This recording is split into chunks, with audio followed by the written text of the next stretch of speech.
Hey everyone, Matt here. It is day 3 of my self-isolation in Charlottetown, Canada.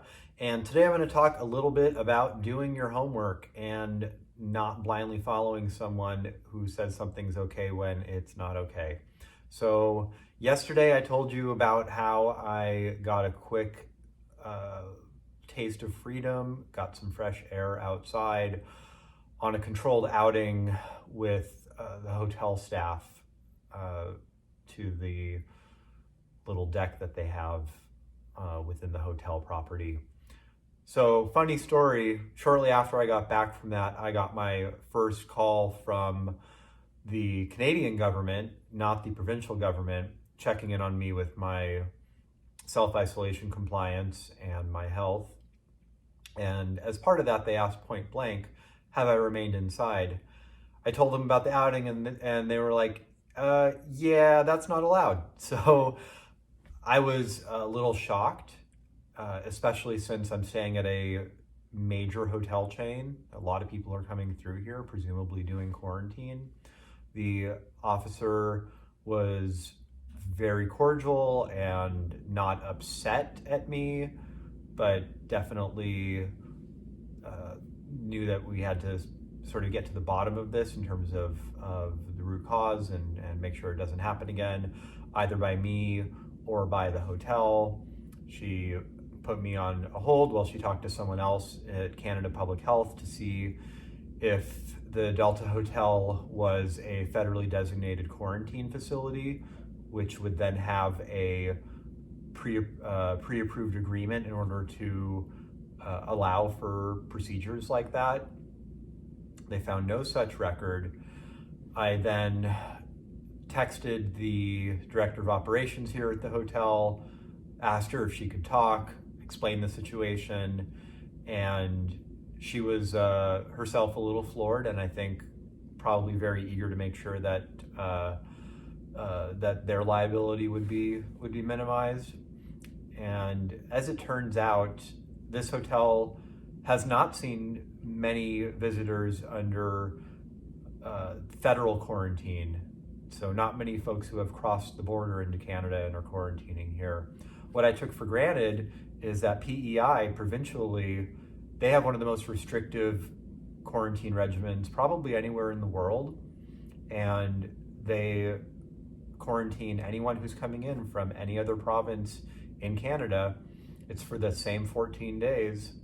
As I said before, I came here to PEI to visit my family here so that I could do the 2 quarantines, federal and provincial, concurrently before I go to Nova Scotia to see family there.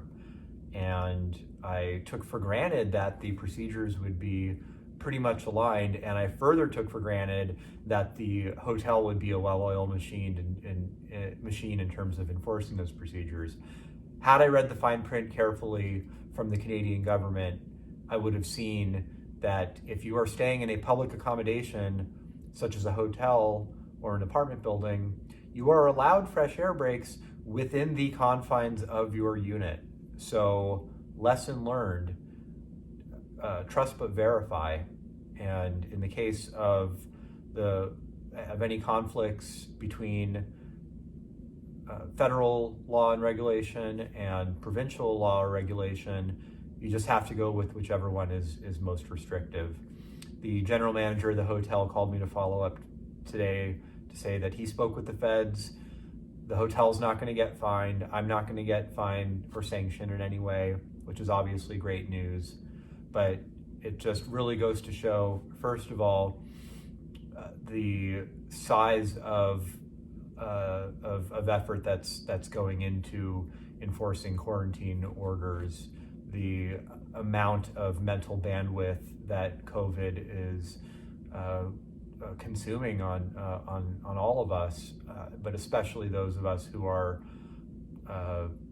putting ourselves out there in a way that's subjecting ourselves to extra rules and regulations, such as international travel. And frankly, I shouldn't be surprised. So this was this was a really interesting episode, and I feel obviously relieved that I'm not in trouble in any way. The federal officer who called yesterday also said if I go to get a provincially mandated COVID test, contrary to what PEI officials told me when I landed in Charlottetown, I cannot take a taxi, I cannot take public transit. I have to have a private ride arranged to get to the test site. Incidentally, today is the first day that I have not gotten a call either from the province or from the feds. I thought it was really interesting that the 2 days I did get calls were both weekend days. And first weekday, first business day of the year, go figure, no one has called me, but I'm doing well. I'm really excited to have dinner delivered tonight. Should be a nice little treat. And that's all I got. Any questions, leave them in the comments below. Like, share this video, subscribe. Love you all. Have a good one.